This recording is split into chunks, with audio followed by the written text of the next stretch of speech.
Hey everyone, I hope you're doing well and staying safe during this time. If you're new here, welcome to the channel. Like I said, thank you so much for checking me out. If you haven't done so, please make sure to hit that subscribe button just right below the video. Cool, thank you so much. I really do appreciate it. And if you're returning, welcome back. Thanks again for your support. I truly do appreciate having you here. The Cryptic Poet here posting this. Lugano, Switzerland will make Bitcoin legal tender. They are the next in the list to do so, guys, alongside El Salvador, and I think Mexico is also looking into it. The Swiss city of Lugano to make Bitcoin and Tether de facto legal tender. So they are aiming to become Europe's Bitcoin capital. Lugano, Switzerland has formed a partnership with stablecoin issuer Tether to establish Bitcoin, Tether and Lugano's own LVGA points token as essentially legal tender in the city. The move goes far beyond the actions of a number of other Swiss localities that for some time have been accepting crypto for tax payments. And so this is somewhat similar to El Salvador, as they're mentioning here. Lugano, in addition to allowing crypto for taxes, is aiming to have all of its businesses seamlessly use crypto for everyday transactions. And in El Salvador, only Bitcoin qualifies. So it looks like they are taking it one step further, looking to incorporate many different cryptocurrencies eventually. But guys, this is now a European city to make Bitcoin and Tether legal tender in that particular Swiss city. And this is as we're seeing Bitcoin hit 41,500 thereabouts.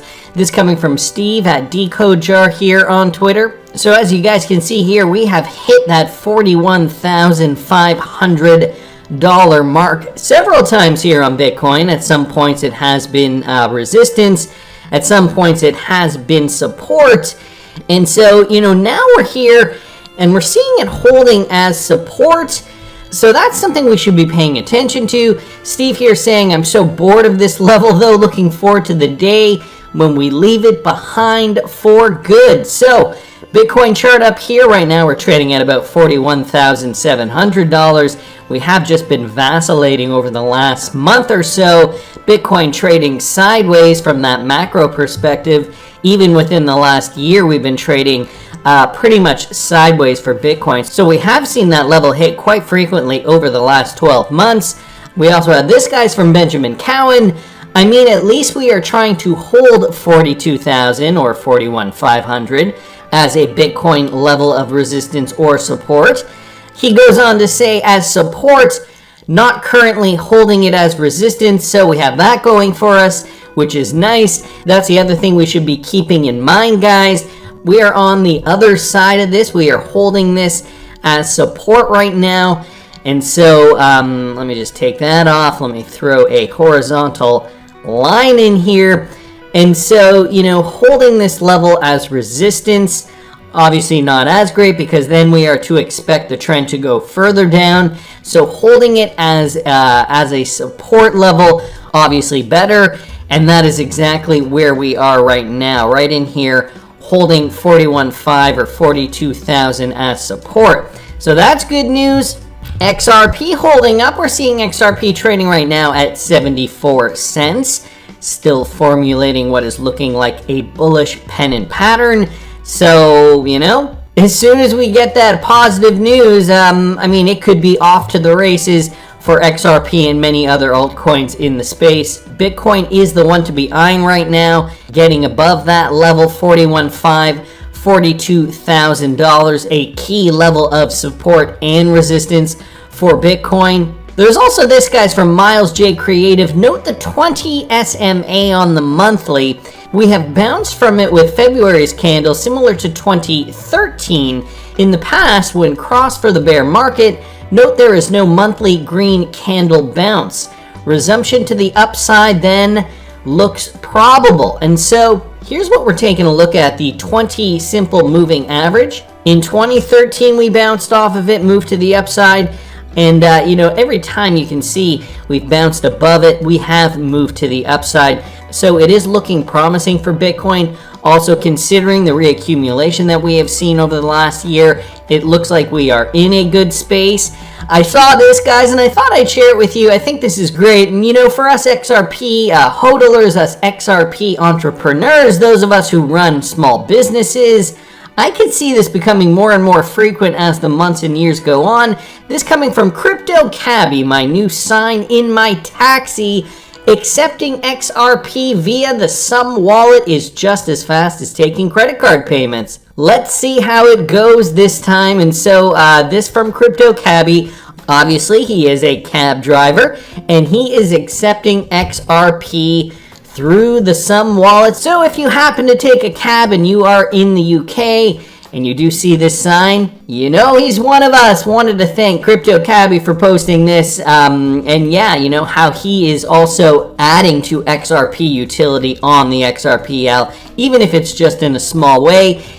Every single time somebody transfers XRP, every time somebody uses it for payments or something else, this adds more value to XRP because it's more value essentially over the XRPL. And Ripple-enabled companies also adding that value, partnering with other companies to extend that XRPL utility. This coming from the Crypto Poet. Ripple partner Airwallex teams up with Plum to power its stock investing features. So this is the other thing, we started with cross-border payments. Now we're seeing more companies add more types of services, financial services in a lot of cases. And so this is another way we're going to see XRPL utility expand. This specifically with Ripple partner Airwallex. They are a global fintech platform. And today they announced their partnership with leading investment app Plum to support its cross-border payments and FX needs. Airwallex was chosen as Plum's global payments and FX partner to support the launch of Plum's new stock investing feature that will allow for its customers to trade in 500 plus US stocks across a range of large tech brands and options, including major Fortune 500 businesses. With the Airwallex integration, Plum can collect, hold, and convert funds in multiple currencies and more quickly bring to market new features to customers on their investing journey. So, more news there. We've been hearing a lot from Airwallex over the last several months. Plum, just the latest company that they have integrated with to offer this new stock investing feature. And so, moving again away from cross-border payments, although in this article they do say that they are helping them support their cross-border payments and FX needs specifically. But this app specifically does deal with stock investing. So another use case for the XRPL. And Cryptic Poet here also just bringing this up from 2017 just to demonstrate that Airwallex has been a RippleNet partner since then. So great news there. Wanted to thank him for posting that. And it looks like the XRP community is making headway into Congress. This from John Deaton. I wanted to extend my sincere gratitude to Congressman Warren Davidson for taking the time to discuss our request for an investigation into the huge conflicts of interest and gross appearances of impropriety related to the decision to give Ethereum a free pass and attack XRP hodlers. So boom, it looks as though the XRP community is now on Congressman Warren Davidson's radar. Congressman Davidson expressed real concern for XRP hodlers, including the more than 600 in Ohio that have joined the amicus in the case. Congressman Davidson understands this space and the issues better than most. We need more like him in Congress. So John Deaton reaching out exclusively to Warren Davidson, it seems.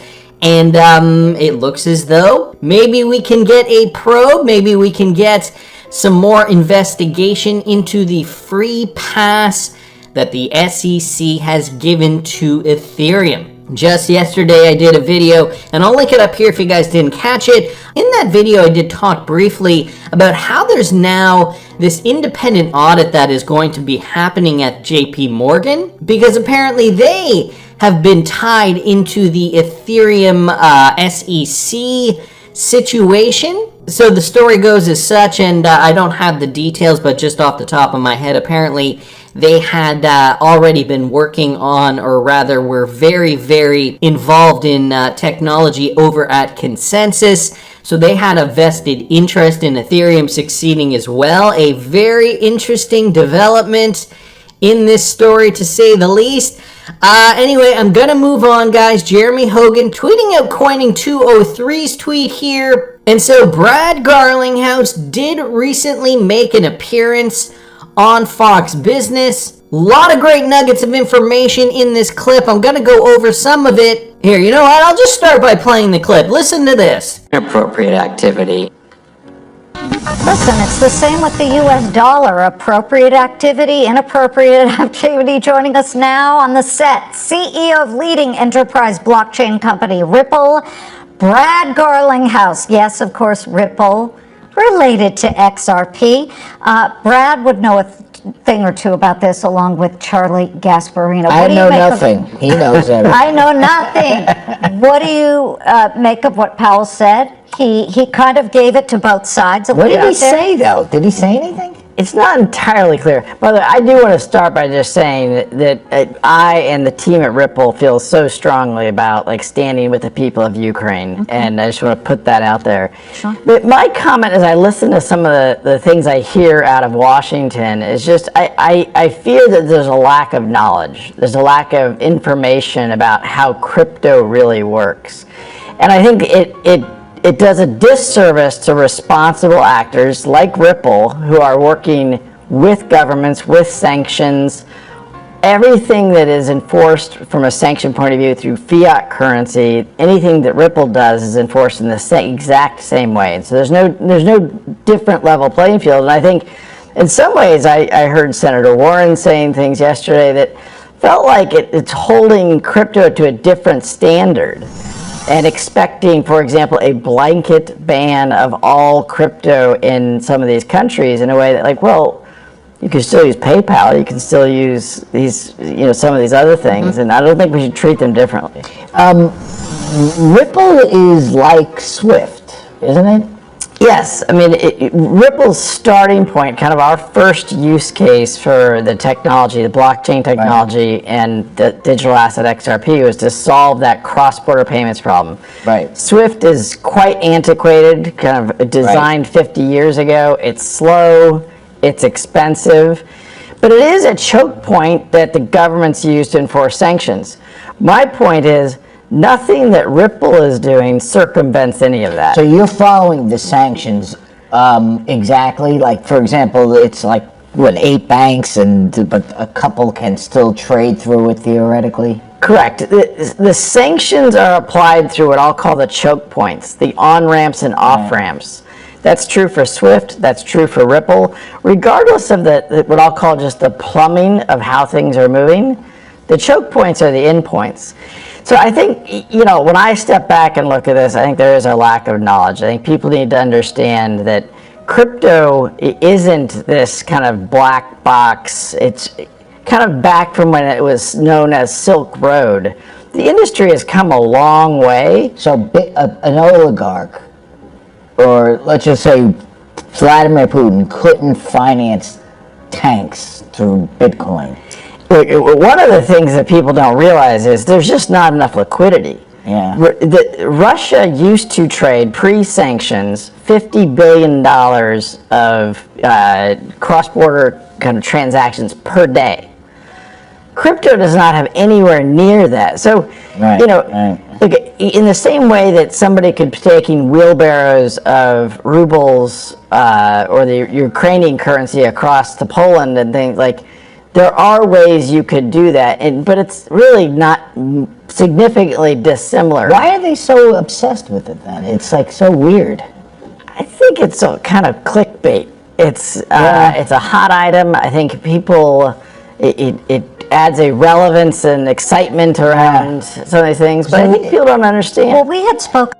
So I'm going to stop it there for a second. Brad Garlinghouse mentioning a lot of interesting things here relating to the sanctions, for example. There has been criticism, I'm sure, through officials at government, saying, Russia can get through the sanctions by utilizing cryptocurrency. And of course, Ripple is going to be at the center of this, considering they utilize a cryptocurrency to facilitate cross-border transactions.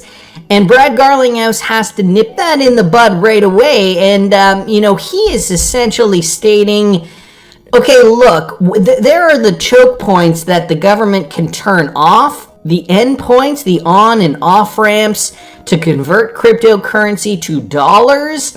And that's essentially what's most important when we talk about these sanctions. RippleNet essentially works exactly like the SWIFT system.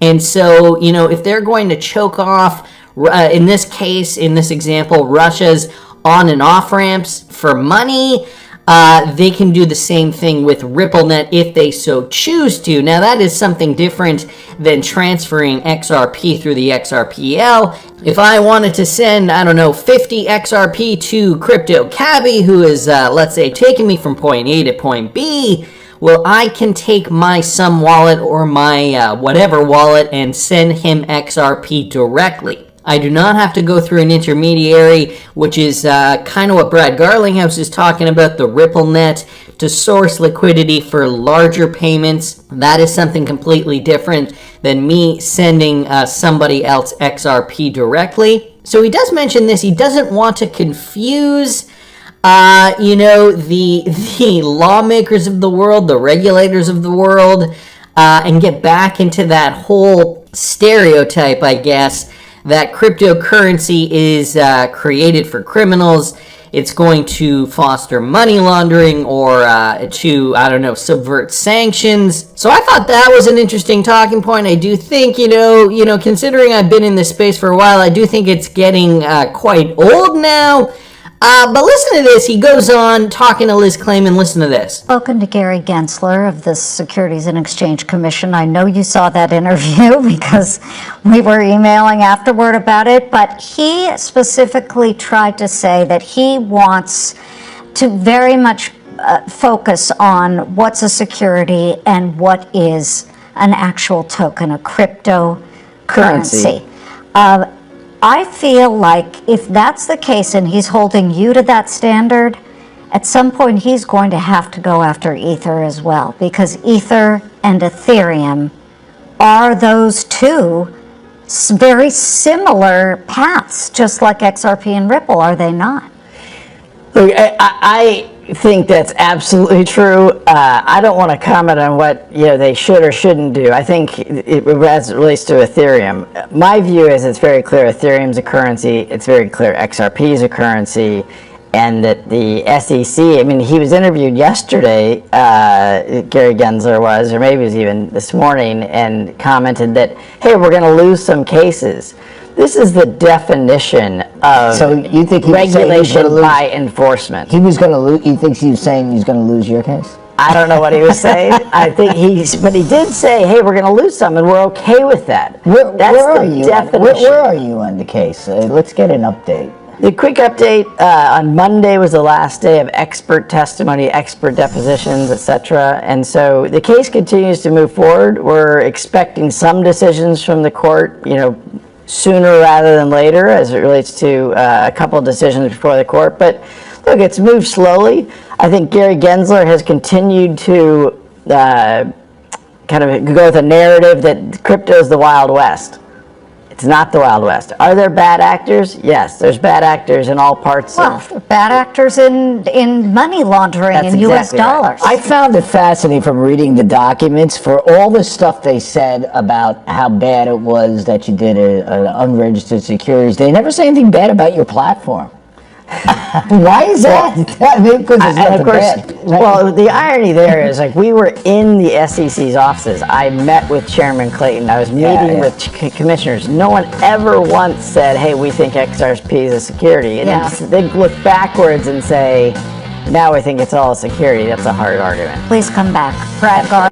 All right, and the clip ends there. Brad Garlinghouse right at the end there saying, I was meeting with Chairman Clayton. I met with the SEC commissioners. No one ever said once that XRP is a security. And he also mentioned that recent interview with Gary Gensler that happened, I believe it was on the Jon Stewart show. And Cam's down here actually created this graphic with the quote. willing to litigate. This agency, the SEC, has to be willing to go into court and, take some losses from time to time. So Gary Gensler has actually gone on the record and said, it might be that we take some losses from time to time. Hassan Al-Azani also saying Gary Gensler tactically admits that the SEC has lost the case. Subsequently, he should expedite the final settlement process along with his resignation. And again, that same tweet from Cams down here. And guys, this was the interview. Gary Gensler posted this. We need to make sure our markets work for all Americans. I spoke on The Problem with Jon Stewart about how we can do just that. Watch the interview. And so Brad Garlinghouse, to his point from this interview here, he says, look, you cannot rule by enforcement. The exact thing that Gary Gensler through the SEC is in fact doing. This is going to result in losing some cases, and Brad Garlinghouse picked up on that. And it sounds as though Charles Gasparino and Liz Clayman are in agreement, but he would not answer about the Ripple and XRP case, although, it is assumed, considering this is the most high-profile case at this moment, that, it is likely that the SEC is losing this case. And I mean, we already kind of have the inside scoop, considering we have been following the case on Twitter through legal updates from James K. Filan and, Jeremy Hogan, John Deaton, always chiming in with their 2 cents with regards to the case as well. All the information is public. We have a good indication of how the judges feel now. So is this going to be one case that the SEC loses? Considering Gary Gensler has already kind of admitted it. Also just wanted to bring this up from Tony Valentino. Now, we have not heard from Tony Valentino in a while, so it's a nice treat to see a tweet from him after a few years. Ripple and the SEC will take this all the way to the courts. We won't see a settlement for XRP to become the lifeblood of the whole world financial system. Only the highest designation will do it. The XRPL will be classed a systematically important protocol along with the escrow. And if you guys do not know Tony Valentino, he is an OG XRP hodler, spouting wisdom since probably 2018 or 2019. Johnny here, nah play, Judge Netburn and Torres will save the SEC from embarrassment. So some opposing views. Black XRP Ninja down here saying, I don't know, man. They went into this case knowing that their possibilities were low, hence all the delays and other argument missteps. I think if their main goal was to buy time for whatever project or reason, they will inevitably go the distance if they can. Hoping I'm wrong, though. That's just his opinion. I don't know. I feel like there is a lot on the line, and considering that, there are even cartoon bears that have been with us for years now, essentially alluding to this same point. The new financial system is going to be revamped. XRP is essentially the lifeblood to provide that liquidity. One of the things that I forgot to mention when I was talking about this Brad Garlinghouse interview as well was the fact that liquidity is key. And, it might be problematic to source that liquidity from crypto in a traditional sense, but Ripple has been on it. They've been creating liquidity solutions like the new Liquidity Hub. On-demand liquidity is essentially one of those big products that they've been successfully scaling out for real-world large sum transactions. So will Ripple take it all the way to trial? Will they settle? Gary Gensler already saying that it sounds as though the SEC is not going to be winning every single case. And, think about it for a second. Are they likely going to lose the higher profile cases with big money behind them, i.e. the Ripple XRP lawsuit? Or are they willing to choke on the smaller cases with smaller companies like the Kick lawsuit, for example? I'm your guy. I will keep you posted. I'm your advocate. I'll be back on a daily basis, usually multiple times per day, with these videos to keep you updated with everything going on. So, I hope you enjoyed the video. If you haven't done so, make sure to hit that subscribe button. Feel free to share any of my videos with your friends, family, social media, or anybody who may care to listen. Thanks so much for your continued support. I'm always here for you. I want to help you through this time. So thank you so much for continuing to choose me. Enjoy your day, stay safe, and I'll catch you again probably in a couple hours. Thanks, everybody. See you later.